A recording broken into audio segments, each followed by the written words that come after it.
these guys are nothing if not shrewd. So what did he do? In 1998, that Al-Qaeda financier joined forces with this guy. Anybody know him? Grover Norquist? You probably didn't know he ran a Muslim Brotherhood front organization out of his offices. You almost certainly know him as the president of Americans for Tax Reform. You may even have thought that this guy was one of our most important conservative leaders. I did. It's one of the reasons why I moved in my organization, the Center for Security Policy, into shared office space with him for 7 years. But unfortunately, a month into that 7-year biblically long tenure, one of my colleagues came to me and said, "Do you know that there's an Islamist front on the other side of that Xerox room," which we happened to share? I didn't at the time, but I've gone to school on it since, and count them, 5 parts of that course that I commended to you at MuslimBrotherhoodAmerica.com lay this out. And not just as a matter of historical experience and interest, in which he chaired the board when the thing was founded with seed money from this Al-Qaeda financier, but right up to the present day. I'm going to just show you a couple of slides. You know, you saw those 7 folks, how this worked in the Bush years. Here are 6 of them. You've already been introduced to this fellow. I'm going to show you each of these guys in turn, give you a flavor of what they've been up to. Well, here is Abdurrahman al-Amoudi with then Governor Bush in May 2000 at the governor's mansion. It's part of an effort to romance these guys that the Bush campaign made.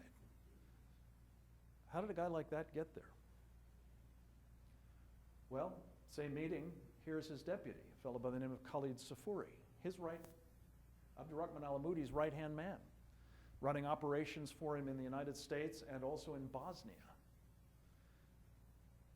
This guy became the Muslim outreach coordinator for the Bush campaign in 2000. How about this fellow? I mentioned CAIR, the Council on American-Islamic Relations, Mark's good friends.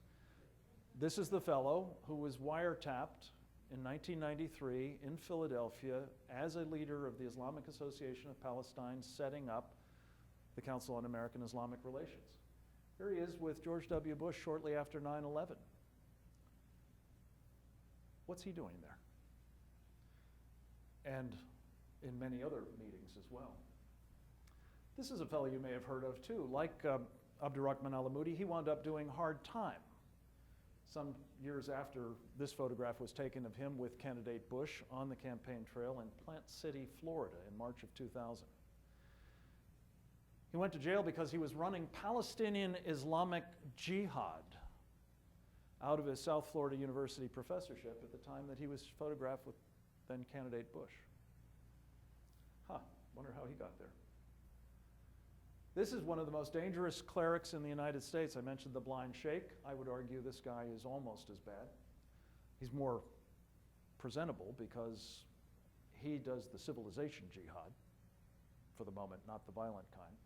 But he ran a number of these very important Muslim Brotherhood fronts, including the Islamic Society of North America. He now is associated with one of them that is doing fatwas, the Fuqra Council. Here he is presenting that Bible that Rashad Hussein memorized to George W. Bush, on the occasion prompting George W. Bush to say that the teachings of the Quran are about peace and good. An influence operation. I've left one of them out, and forgive me for doing that, but let me just jump to the chase. What are these guys doing to target this guy? This is Sama Norquist, Grover's Palestinian-American wife. Sama, last Friday, a week ago, was announced to be one of the co-chairs of Arab Americans for Romney. And these are just a few of the things that I think should disqualify her, myself. She not only supported the Ground Zero Mosque, she signed a public letter, you may remember this back in August of 2010, denouncing Republicans and conservatives who opposed it. Worse, she has been working with Grover at something called the American Conservative Defense Alliance to promote the evisceration of our military, something he's very actively championing, by the way. And then there's this. With her help, with his help, I should say, she's helped start something called the Campaign for a New American Policy on Iran, SNAPI. SNAPI has, we know from documents that were introduced into court, had a three-part agenda.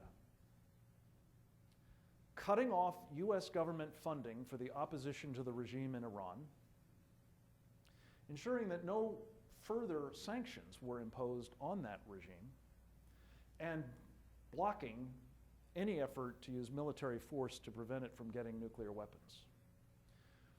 I don't know about you, but that lines up pretty much with the ambitions of the Iranian regime. One of the most dangerous on the planet, and as I say, ones that are now, on the basis of their mutual affinity for Sharia, despite their differences about some of the fine points of Islam, perfectly prepared to make common cause against the rest of our enemies of the Sunni stripe in the Muslim Brotherhood and elsewhere. My question to you, ladies and gentlemen, is, with people like this beginning to surround Mitt Romney, if that is not corrected, will they exercise the kind of influence that they did on the Bush administration, which I suggest set the stage for the influence that is now being exerted in the Obama administration?